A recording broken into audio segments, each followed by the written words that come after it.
I'm really thankful for Julie's message to remind us of our need to care for others. And it's particularly as we think about the Easter offering. For those who don't know, we have this great tradition going back to the late 60s where we take the offering giving for Easter, one of the largest of the church year, and donate it to organizations that are doing great work around the city and around the world. You can give before Easter, you can give on Easter, some give after Easter, and we take that money together, and our goal is $160,000.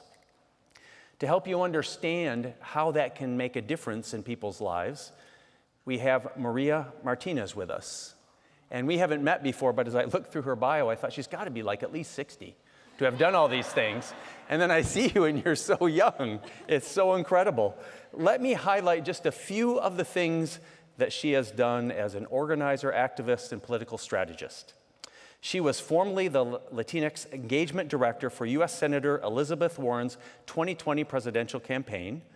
She has worked across several movements in labor, youth, immigrant rights, judicial advocacy, climate and environmental justice spaces, both locally and nationally, from government to nonprofits and political campaigns.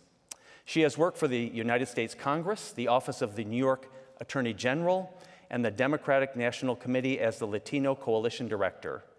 That's what she's done in the past. Here's what she's doing now. She's currently the Executive Director at Empire State Voices, a New York-based economic justice organization, and serves as Legislative Affairs Consultant for the Rural and Migrant Ministry. She's also a member of the Groundwork Project's National Advisory Board. So will you join me in welcoming Maria to Marlboro Collegiate Church? Thank you. Thank you.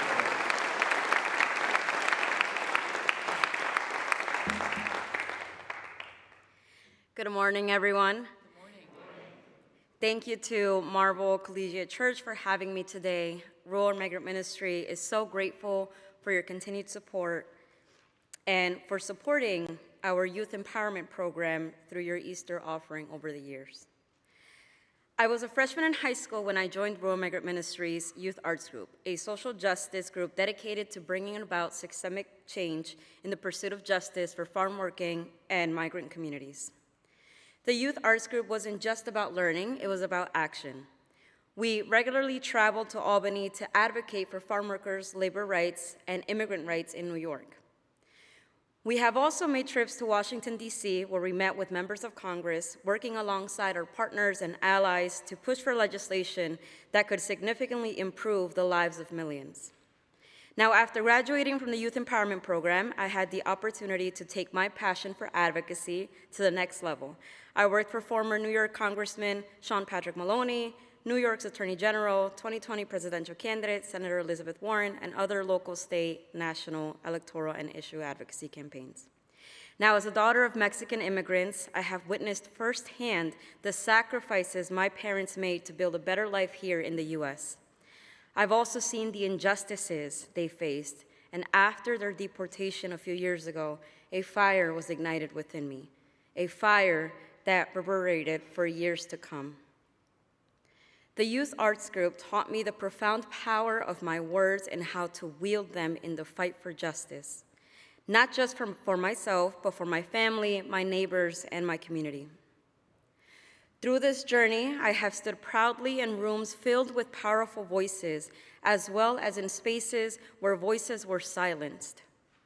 In rooms where I felt most uncomfortable, I clung to my faith and reminded myself of my own power, especially in times when silence felt easiest in the face of adversity and injustice. Like many, I've experienced both losses and victories throughout my life. I've grappled with despair, fear, hurt, and anger. At times, I felt uncertain, wondering about the progress we've made and the setbacks we faced.